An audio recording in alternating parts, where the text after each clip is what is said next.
Shalom, shalom, shalom a todos que están mirándole hablar Davino Moshe Otero de los caminos de Israel. En esta mañana vamos a continuar con el tema de la modestia y la sexualidad halájica. La modestia y la sexualidad halájica. En este video estaremos tocando acerca de las prohibiciones del Yehud.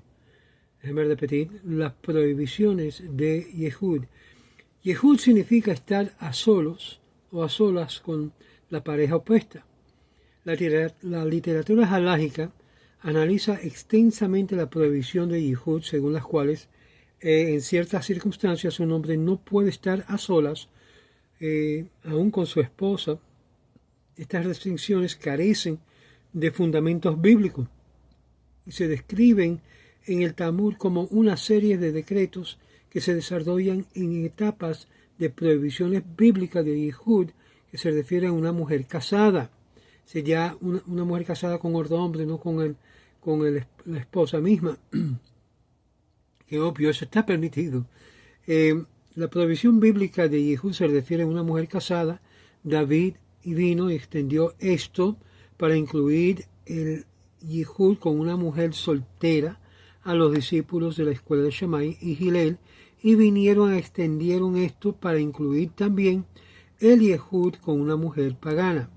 Esto está en Baba Talmud Avodah Zarah 36b. ¿Qué es lo que vemos aquí? Que David, el rey David, amplió en lo que es la prohibición de Yehud. Obvio, no solamente se trataba con estar sola con una mujer casada que no era su esposa, es decir, de la mujer de otro hombre, sino también extendió a que incluyera una mujer soltera. Y los discípulos de la escuela de Shammai y Hillel vinieron y extendieron esto para incluir también el Yehud con una mujer pagana, una mujer no judía. Y esto se encuentra en Avodah Zarah 36b, porque la idea de Yehud es en sí entrar en intimidad con la mujer, tener a solas con la mujer. Inicialmente lo último que fue prohibido fue con una mujer pagana no judía, en la cual en tiempo antiguo muchos hombres tomaban ventaja de eso y tenían intimidades con mujeres no judías para así no involucrarse con un sentido de una relación de casamiento. Y eso podemos tocar más, el Rambam toca mucho sobre eso en este punto en particular, donde había preceptos donde el hombre judío podía tener intimidad con una mujer no judía, y de esta forma no había ninguna conexión de eslabón matrimonial. Igual ocurre con una mujer soltera judía, pero el único problema con la mujer soltera judía es que sí creaba un eslabón matrimonial. Pero eso lo vamos a tocar más tarde. La mayoría de las prohibiciones de Yehud se incluyen en una sola discusión talmúdica al final del tratado de Kedushin, con el objetivo de introducir normas de comportamientos moderadas para prevenir el pecado. Estas restricciones incluyen la prohibición de que un soltero enseñe a un niño pequeño, para evitar situaciones en las cuales el maestro estuviera sola con las madres o con las madres de sus alumnos. Las leyes también de Yehud son una preocupación contemporánea en muchos contextos cotidianos, como la situación en la que un médico se encuentra con un paciente, o un profesor con una alumna, o con un hombre y una mujer juntos en un automóvil, y el uso conjunto de un ascensor. Muchos otros entornos similares, es decir, estar a solas o en momentos solos con una mujer presenta, según las halajá, muchas situaciones en las cuales la ley judía hace una demarcación.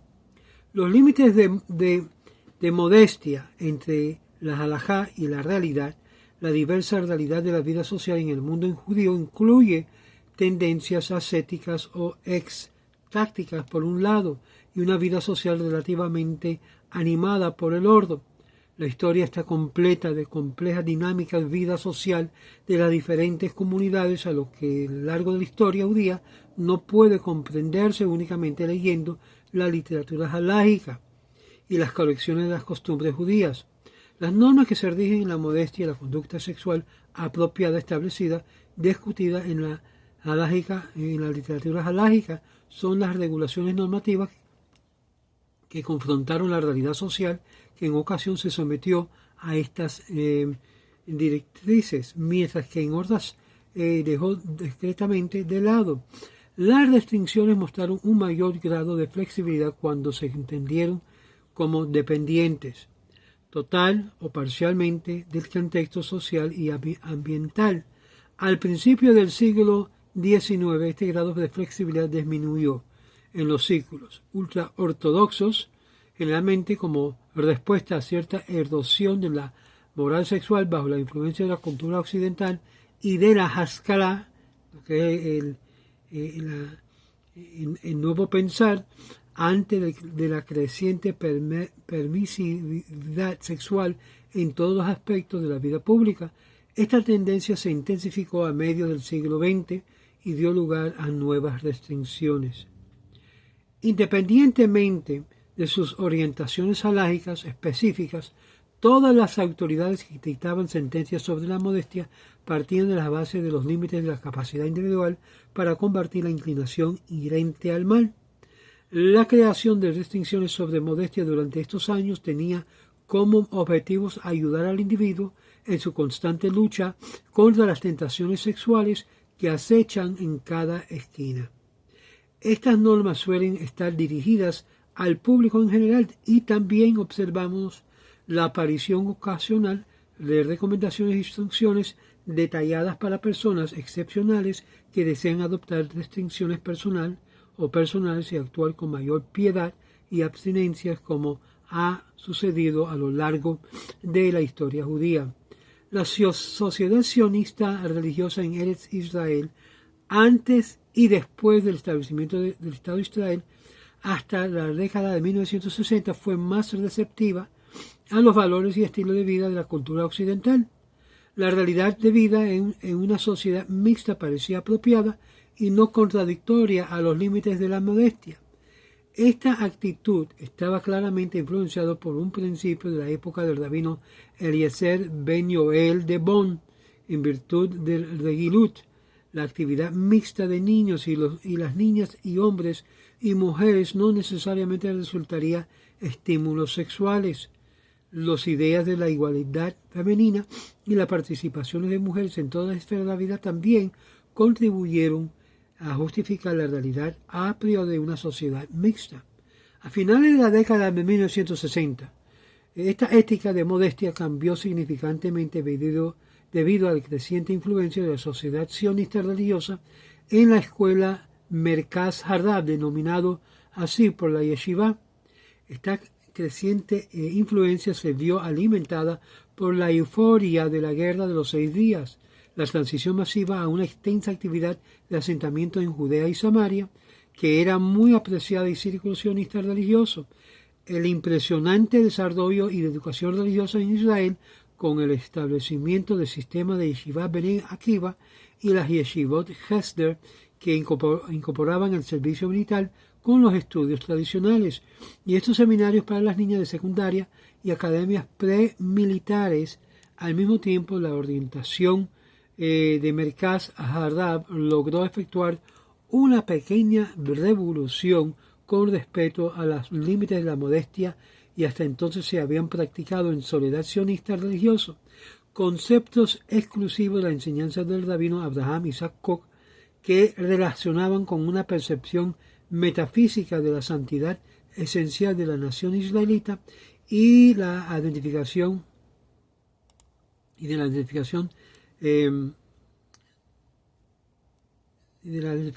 iniciativa sionista consideraba el inicio de la redención y cobró predominio. Dichos conceptos también se integraron en la consideración y razones que afectaban las normas que regían la modestia y contribuían al desarrollo de una tendencia principalmente entre jóvenes y a una mayor observancia y un rigor adicional en todo lo relacionado con la modestia. Los nuevos elementos que ahora se incorporan al vocabulario del discurso público sobre la modestia se basan en el concepto místico o metafísico del nacionalismo judío y una serie de conceptos asociados como la santidad judía, la modestia judía, la pureza del pueblo judío, en contraposición de la pureza no judía. La pureza del pueblo judío, en contraposición de la impureza no judía, el debate sobre cuestiones de modestia individual ya no se distinguía de la ideología religiosa nacional ni de la ideología sionista religiosa. El concepto de la redención religiosa nacional y la experiencia de su realización político-histórico exigen una cuidadosa observancia de los límites de la modestia cada vez más estricto, no menos. El concepto de erva, que habíamos hablado sobre lo que es erva, que es en sí eroticismo o mostrar parte del cuerpo que debe estar cubierto, las medidas adecuadas para garantizar la modestia ya no dependen exclusivamente de la estimulación sexual individual, sino que se evalúan en función de posibles daños a la santidad de Israel, es decir, qué puede afectar la santidad del pueblo si no se visten de forma modesta, que esto es un problema actual que tenemos por todo Israel, aún aquí en Estados Unidos. Estas manifestaciones externas de modestia buscan representar santidad interna. Por eso digo desde el principio, la santidad y la modestia comienzan en la parte interior del ser humano, no para la parte necesariamente exterior. Lo exterior solamente está reflexionando lo que ya existe en lo interior. Por consiguiente, quien no actúa con la modestia adecuada mancha la santidad judía. El nuevo discurso sobre la modestia contiene afirmaciones como la modestia es uno de los rasgos característicos de Israel y así expresado por el rabino Shlomo Aviner de 1977 al 78. La modestia corrompe esa santidad y no solamente perjudica a quien alberga pensamientos pecaminosos, sino que también daña inevitablemente la santidad judía en general.